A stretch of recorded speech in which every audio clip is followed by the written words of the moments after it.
না, আপনি আসলে যে ধরনের ঐক্যের আলাপ করতেছেন, আমার মনে হয় এই ধরনের ইউনিফাইড কোনো ঐক্য আসলে হওয়া সম্ভব না, কোনো দেশেই সম্ভব না।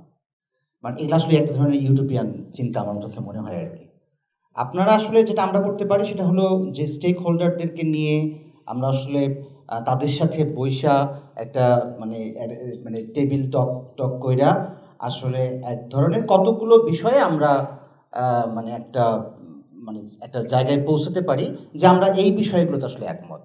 কিন্তু এই যে আপনি মধ্যপন্থার কথা বলতেছেন বা মানে সবার কথাবার্তা যে ধরেন মধ্যপন্থা হ্যান ত্যান, আমার মনে হয় যে এগুলো আসলে খুবই আপনার হচ্ছে যে মানে ইউটোপিয়ান ওয়ার্ড আসলে, মানে এটা আসলে ওই অর্থে পসিবল না, কোনো ডেমোক্রেটিক কান্ট্রির জন্য আসলে পসিবল না। আমার মনে হয় সেটা হলো যে স্টেক হোল্ডার যারা ছিলেন, যারা আছেন, তারা তো এখনও আছেন, তারা কেউ মানে বায়বীয় হয়ে যাননি। তাদের সাথে আসলে যে ডায়ালগের দরকার ছিল শুরুর থেকে, সে ডায়ালগটা না হয়ে যে যার মতো করে তার মানে তারা সরে গেলেন।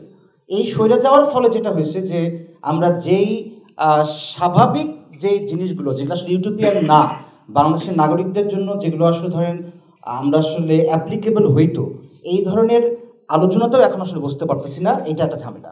একটু তাহলে এখানে প্রশ্ন রাখতে চাই, সেটা হচ্ছে এনসিপি যে মধ্যপন্থার রাজনীতির কথা বলে, সেই রাজনীতিটাকেও কি আপনি ইউটোপিয়ান মনে করেন কিনা? এটা পলিটিক্যাল পার্টিরা যা বলে আসলে আমার কাছে সব ইউটোপিয়ানই লাগে। হ্যাঁ, সো এইটা সমস্যা না, মানে এটা মানে থিওরাইজ করতেছে তারা। হ্যাঁ, তো থিওরি তো থাকবেই। এখন ধরেন 30% মানুষ এই পন্থায় গেল, ওভারঅল তো ইউটোপিয়া থাকলো, বাট 30% তো আছে। আচ্ছা, ওইটাই আসলে যে ধরেন এটা তো মানে থিওরাইজ তারা করবেন, মানে পলিটিক্যাল পার্টিগুলো যদি থিওরাইজ না করেন তাহলে ইন্টেলেকচুয়াল আসলে করবে কি নিয়ে? হ্যাঁ, তাতে কিছু বলা টলা লাগে। আমার যেটা মনে হয় যে ধরেন ওই যে যদি কিছু মানুষ অন্তত শরিকদের মধ্যে কিছু মানুষ বা কিছু বিষয়ে তারা যদি মানে একমত হইতে পারতেন, তাইলে আসলে এগুলা আসলে আমার মনে হয় না এটা কোনো ঝামেলার ব্যাপার ছিল আর কি। কিন্তু এখন তো এই সময় এসে তো আলোচনা কি প্রক্রিয়ায় হবে, কারা কারা যাবেন, বিশেষত প্রধান উপদেষ্টা যেহেতু এখানে একেবারে কেন্দ্রে, এই গত যে সংকটটা এখনো জানি না এটা গেছে কিনা, হয়তো চলছে এখনো, সেখানেও বিভিন্ন দল আলাদা হিসেবে তার কাছে গেলেন আলোচনা করতে, এবং তারপরে আবার বিভিন্ন দল কেউ কেউ জুলাই ঘোষণাপত্রের দিকে জোর দিচ্ছেন, কেউ নির্বাচনের উপর জোর দিচ্ছেন। প্রশ্ন হচ্ছে এই যে নানান জনের ক্ষেত্র বিশেষে একেবারে বিপরীতমুখী অবস্থান, সেখানে সমন্বয়টা কিভাবে করতে পারে সরকার? এইটা আসলে মানে সরকার এই সমন্বয় করার আমার ধারণা ট্রাই করে না। মানে ধরেন যে চিফ অ্যাডভাইজার উনি আসলে এগুলো করতে পারতেন, হ্যাঁ, কিন্তু এটা আসলে করেন না উনি। আমার কেন জানি মনে হয়েছে যে উনি আসলে এই বিষয়ে মানে একটু বেখেয়ালি টাইপের আর কি।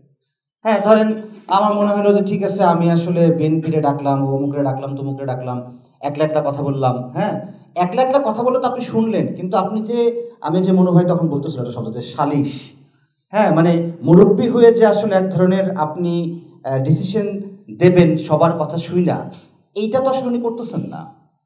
বরং ওনার মানে যেটা হয় আসলে মানে গভর্নমেন্টে থাকলে যেটা হয় যে সরকার জনগণ থেকে যখন দূরে চলে যায় আসলে, হ্যাঁ, সেটা জনগণ থেকে আসলে এই সরকারও আমার ধারণা দূরে চলে গেছে।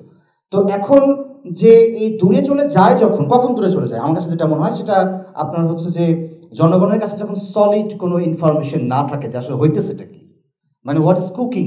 এই যে আমরা আসলে কী কুক করতেছে, আপনার যমুনায় কী কুক হইতেছে, এনসিপির অফিসে কী কুক হইতেছে, এটা তো এখন আমাদের ধরেন আমরা এক ধরনের ডিলেমার মধ্যে পড়ে গেছি। সো আমার মনে হইতেছে যে এই জায়গা থেকে আসলে এইটা মানে মুরব্বী হিসেবে, একটা সালিশের মুরব্বী হিসেবে আরও মানে যারা মানে শরিকদের সাথে সামনাসামনি যে ধরনের কথাবার্তা বইলা আসলে কিছু বিষয়ে তো অন্তত একমত হওয়া যাইতই। হ্যাঁ, এটা। অনেক ধন্যবাদ।